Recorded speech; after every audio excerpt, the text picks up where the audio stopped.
of the things that goes hand in hand with the legendary Golf GTI is tartan seats, and only 2 of all of the Golf GTIs didn't have tartan seats, and funnily enough, these are usually considered to be the least favourites, the Mark III and Mark IV. Now, not saying there's a correlation, but how did it all begin? How did plain Jane Volkswagen of all people introduce such a funky new interior?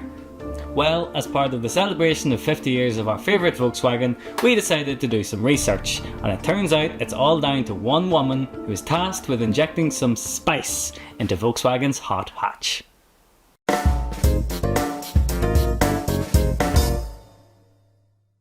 It seems to be a common thought that humour with the Germans is lacking. The designs are very prim and proper, no frills, no nonsense, sensible, utilitarian design. As you can see by comparing different cars of the time, say the 70s, for example our Mercedes and our Volkswagens versus anything that the French or even the British were doing. I mean, say what you want about the fucking Allegro steering wheel, but you know, at least it was different. You can kind of see what I mean. The Germans were never going to break the mould, but they were responsible for pioneering the design as we know it today. If you hop into a Citroen DS, for example, it's going to take you a little bit of time to adjust to how different it is, but if you hop into a Golf or something else of the time, it's going to take you far less time to adjust, such as how far ahead of their time they were. I mean, there's a reason there's no square steering wheels today. But in 1976, Volkswagen did decide to break the mould by taking their fuel-injected setup from an Audi and plugging it into their small family hatchback, the Golf. They proved that performance could be practical and you didn't need to shove an engine in the back of the car to do it.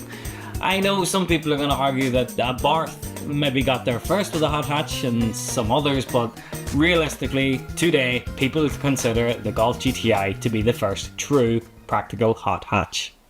Designed in secret after some less than stellar reviews of the Volkswagen's prior sporting models, the head of Volkswagen Press and the head of Volkswagen Engineering got together with a small team of just 8 people to create the legendary GTI.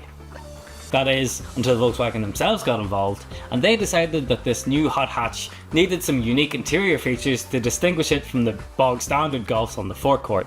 After all, if you're spending a lot more money to get something sporty, you want to feel like it. So, they tasked Volkswagen's only female designer at the time, Gunhild Dillquist? Fuck, I don't know. Look, I'm gonna write it down. They tasked her with injecting some life into this hot hatch. Get it? Inject. Injection. Ha! Gunhild joined Volkswagen's design team in 1964, aged just 28, in the fabrics and colours department.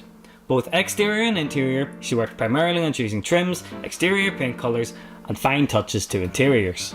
Initially though, she started out in life as a porcelain painter, as well as designing boxes for sweets and biscuits. This was quite a lucrative game at the time, as biscuit tins and things were actually something your granny would have kept, and it would have been a family heirloom back then.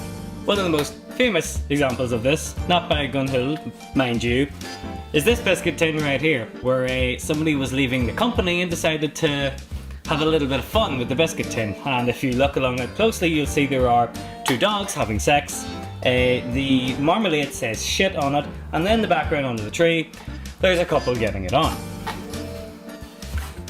Needless to say, it was definitely his last day whether he wanted it to be or not. And yes, this is one of those very tins. Don't ask why we have it.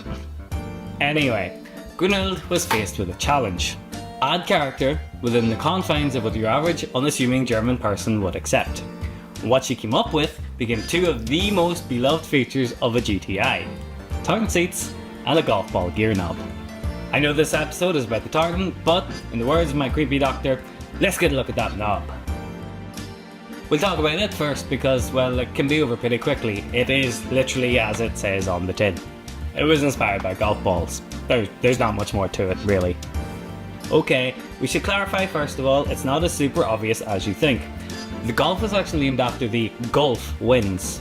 Much like some of VW's other cars at the time were named after winds, like the Scirocco.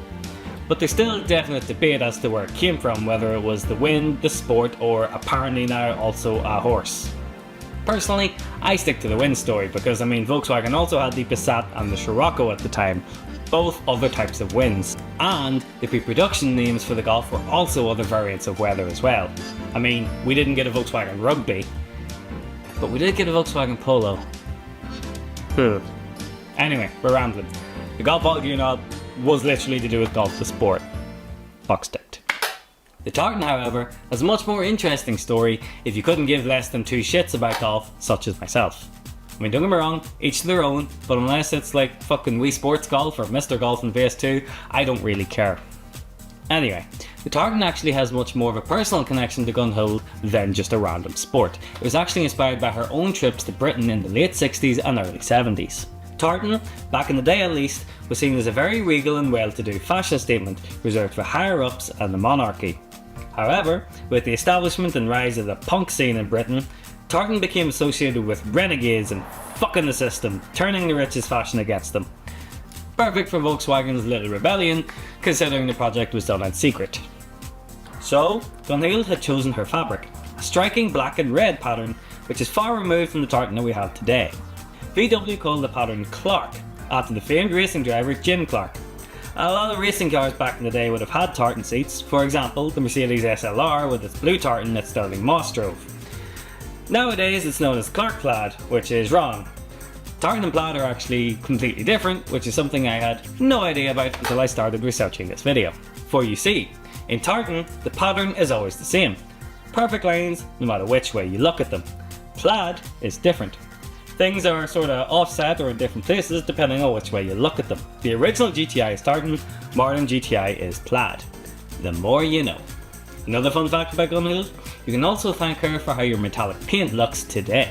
Her experimentation with transparent foils and colours led to metallic paint having the super fine finish that we know today. After a colourful career at Volkswagen, yeah, I thought you'd like that one, Gunhild retired in 1991. But however, long after she's retired, the tartan seats and the golf ball gear knob remain as synonymous with the GTI as anything else, other than maybe the red stripe on the grille. With the introduction of the Mark II Golf, the tartan continued. Whilst the idea from the original lived on, the pattern itself did not, and it took an altogether more subdued look. For the Mark III and IV, it would disappear altogether. But, with the introduction of the Mark V GTI, considered by many to be the saving grace of the namesake, the tartan was back, and in my opinion, to be honest, better than ever.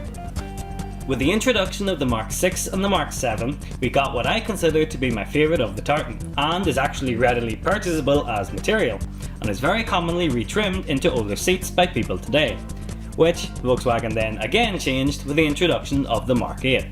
While other seating options were available throughout the years, from leather to Recaro, realistically it's tartan that makes a GTI a GTI, and we have Gunhild to thank for going against what the company wanted, because they did actually go against the tartan for a while, and giving us the most iconic seat pattern possibly ever made. So I hope you enjoyed this little history lesson on the Volkswagen.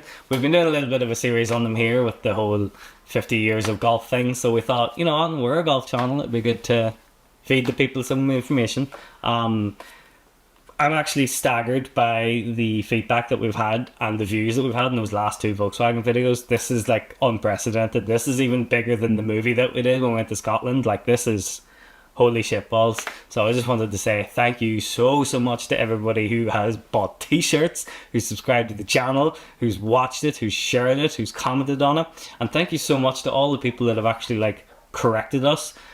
I know that probably sounds weird to say, but it's difficult looking at certain topics. For example, the China one, there's fuck all available on that online, and I searched as much as I could, but honestly the people who've been coming in and saying I'm from China or I've been to China, this is what it's like and this is how they are, you can't get that information anywhere else. So honestly, like, if there's any information you can correct us on, please feel free, because we really appreciate it. It's the only way people can learn, because nobody knows everything about anything.